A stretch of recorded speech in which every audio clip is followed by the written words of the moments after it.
Learn English easily. Like, share, and subscribe.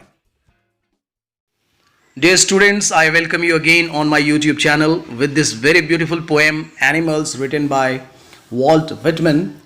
यह एक ऐसी कविता है एनिमल्स जिसे वॉल्ट व्हिटमन ने लिखा है।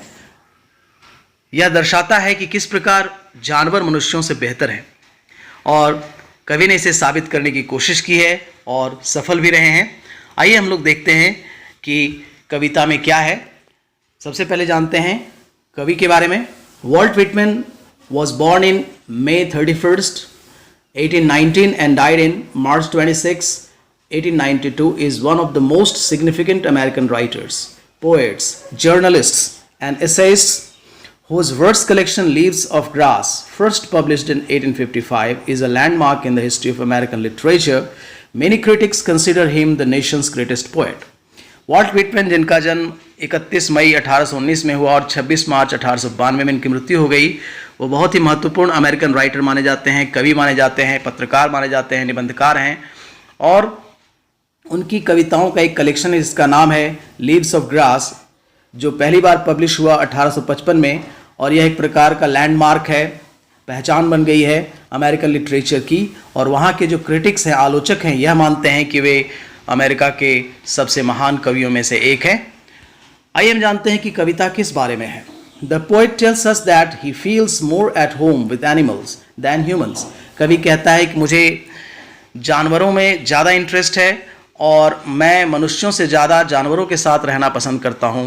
Whom he finds complicated and false. मनुष्य जिनको वह पाता है कि वे बहुत ही जटिल स्वभाव के हैं और झूठे हैं, वे झूठ मूठ का दिखावा करते हैं और बेकार की चीज़ों में उलझे रहते हैं, तो इस कविता के माध्यम से वे बताते हैं। Let's know the poem, which questions does it raise. आइए हम लोग कविता जानते हैं कि कौन कौन से ये प्रश्न कविता उठाती है। तो with whom does the poet want to live, कवि किसके साथ रहना चाहता है। तो यहाँ कविता का मैं लाइन बाय लाइन पढ़ूंगा, देखिए आंसर भी आपको मिलता जाएगा। एनिमल्स यानी जानवर, पशु। I think I could turn and live with animals, पता चल गया आपको कि मैं सोचता हूं कि काश मैं जानवरों के साथ रह सकूं। तो कवि किनके साथ रहना चाहता है? जानवरों के साथ। Why does he want so, क्यों चाहता है? They are so placid and self contained, क्योंकि वे बहुत शांत होते हैं, संतुष्ट होते हैं। Why does the poet stand long and watch them, कवि लंबे समय तक क्यों खड़ा रहता है और उन्हें निहारता रहता है? तो कहता है I stand and look at them long and long, they do not sweat and wine about their condition, मैं उन्हें लंबे समय तक देखता रहता हूँ, निहारता रहता हूँ, क्योंकि वे अपनी स्थिति और परिस्थितियों के लिए पसीने नहीं बहाते और चिंता नहीं करते, पसीना नहीं बहाते और चिंता नहीं करते। What do they not do at night, रात में वे क्या नहीं करते हैं? मनुष्य क्या करता है? रात में सोचता रहता है, नींद नहीं आती है उसे। लेकिन they do not lie awake in the dark and weep for their since, animals जो होते हैं वो रात भर जगते नहीं हैं अंधेरे में, और ना ही रोते हैं, ना अपने पापों की गिनती करते हैं, और ना ही अपने पापों का पश्चाताप करते रहते हैं। तो इस तरीके से जानवर मनुष्य से बेहतर हैं। What next, what do they not discuss, जानवर क्या डिस्कस नहीं करते हैं? मनुष्य हमेशा डिस्कस करता रहता है, तुम्हें ये करना चाहिए, भगवान ये हैं, भगवान वो हैं, लेकिन they do not make me sick, वे हमें बीमार नहीं करते हैं, हमें दुखी नहीं करते हैं। Discussing their duty to God, वे हमें ये नहीं सिखाते कि हमारा क्या कर्तव्य भगवान के प्रति। अगला है विच माइनिया डू दे नॉट हैव, कौन सा पागलपन उनमें नहीं होता है जानवरों में।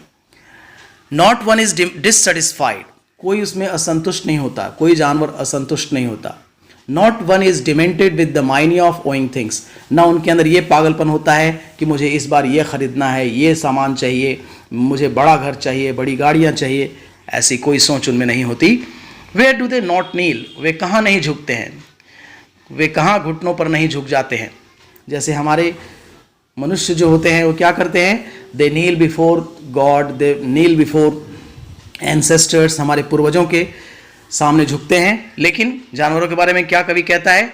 Not one kneels to another, not to his kind that lived thousands of years ago, हम अपने पूर्वजों के सामने और हज़ारों साल के जो हमारे पूर्वज हैं उनके सामने हम लोग झुकते हैं, लेकिन ये एनिमल्स नहीं झुकते हैं। अपनी वर्तमान स्थिति में ही जीते हैं और उन्हें किसी को कुछ भी बताने की ज़रूरत नहीं होती है। At last, what is never on the earth, पृथ्वी पर क्या नहीं है उनके लिए। नॉट वन इज़ रिस्पेक्टेबल और unhappy over the whole earth, उनके लिए ना कोई उनके लिए सम्माननीय है ना ही दुखी है, वे एकदम खुश रहते हैं, किसी से कोई लेना देना नहीं है। What does the poet accept, कवि क्या स्वीकार करता है। So they show their relation to me, अगर वे अपना संबंध मुझसे दिखाते हैं, एंड आई एक्सेप्ट देम, मैं उनका संबंध स्वीकार करता हूँ, तो कवि उनके संबंध को स्वीकार करता है। वॉट डू दे ब्रिंग, वे क्या लाते हैं। They bring me tokens of my self, they Evans them plainly in their possession, जो कुछ भी उनके पास है वो मेरे सामने अपने टोकन को प्रस्तुत करते हैं, अपने प्रेम को दर्शाते हैं। यानी टोकन का मतलब है एक चिन्ह, उनके लिए चिन्ह क्या है, महत्वपूर्ण चिन्ह है प्रेम, सद्भावना, एक साथ मिलकर रहना, unity. What does the poet wonder for, कवि किस चीज़ को लेकर आश्चर्यचकित हो जाता है। तो यहाँ पोएम कहता है, I wonder where they get those tokens, मैं आश्चर्यचकित हूँ कि आखिर ये सारी चीज़ें, ये अच्छे गुण, निस्वार्थ होना, दुख में नहीं रोना, लोगों के सामने अपनी ड्यूटी नहीं बताना, ये सारे टोकन्स और अच्छे गुण वाले टोकन्स उन्हें कहाँ से मिले। व्हाट वॉज ड्रॉप्ड, क्या गिरा दिया गया, किसने गिराया, तो हम लोगों ने गिरा दिया जो चीज़, वो क्या है। Did I pass that way huge times ago and negligently drop them, जो हमारे गुण थे हम लोगों ने उसे भुला दिया है और शायद ये सारे गुण जानवरों ने सीख लिया है। इस तरह से कवि वॉल्ट विटमैन जो हैं वो जानवरों के साथ मनुष्य की तुलना करते हुए ये बताते हैं किस प्रकार जानवर मनुष्य से बहुत मामले में बेहतर हैं। वे कभी लड़ाई नहीं करते एक दूसरे से, और वे भगवान के प्रति अपनी ड्यूटी को नहीं दिखाते, वे अपने पूर्वजों के आगे नहीं झुकते, साथ ही साथ प्रेम सद्भावना को दर्शाते हैं। So this is really very wonderful poem and I hope that you understand through the questions very well. और अब आप इस कविता के ऊपर एक जो क्विज़ दिया है उसको आप सॉल्व करें और इंस्टेंट रिजल्ट पाएं। Thank you very much for watching the video. Have a good day.